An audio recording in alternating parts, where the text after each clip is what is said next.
சித்தப்பாவும் மண் பொம்மையும்.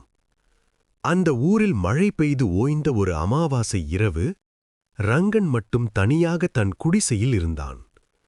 வாசலில் யாரோ கதவை தட்டும் சத்தம் கேட்க, யாரது என்று கேட்டபடியே கதவை திறந்தான். வெளியே யாருமில்லை. ஆனால் வாசற்படியிலிருந்து வீட்டிற்குள் ஈரமான கால் தடங்கள் மட்டும் மெதுவாக நகர்வதைக் கண்டான். கால் தடங்கள் தெரிந்தன. ஆனால் அந்த உருவம் அவன் கண்களுக்கு தெரியவில்லை.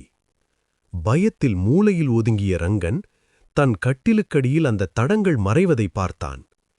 மெல்ல குனிந்து பார்த்தபோது அங்கே ஒரு பழைய மண் சட்டிக்குள்ளிருந்து ஒரு ஜோடி கண்கள் அவனை உற்று பார்த்தன.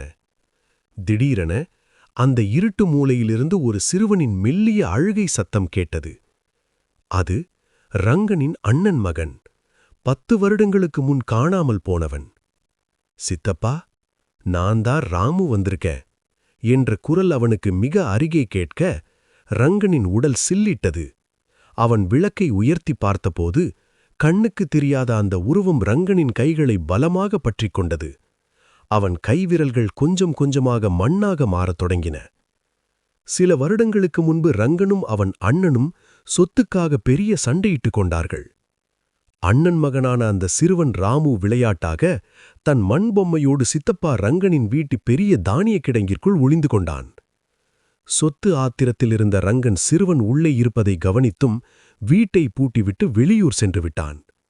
ரங்கன் திரும்பி வந்தபோது சிறுவன் தன் கையிலிருந்த மண் பொம்மையை பிடித்தபடியே இறந்திருப்பதை அறிந்து எவருக்கும் தெரியாமல் அவன் உடலை அதே இடத்தில் குழி தோண்டி புதைத்து விட்டான். அவன் புதைத்த இடத்தின் மேல்தான் அந்த பழைய மண்பானையை ரங்கன் வைத்திருந்தான். சித்தப்பா, அன்று நான் விளையாட்டாகத்தானே ஒளிந்தேன், ஏன் கதவை திறக்கவில்லை என்று அவன் கேட்டபோது ரங்கனிடம் பதிலில்லை. விடிந்து பார்த்தபோது வீடு பூட்டியே இருந்தது.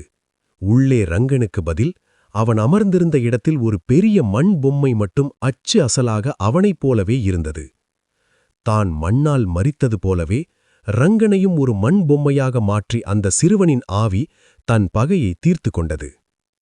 எழுத்து: சரவணன் சூர்யா.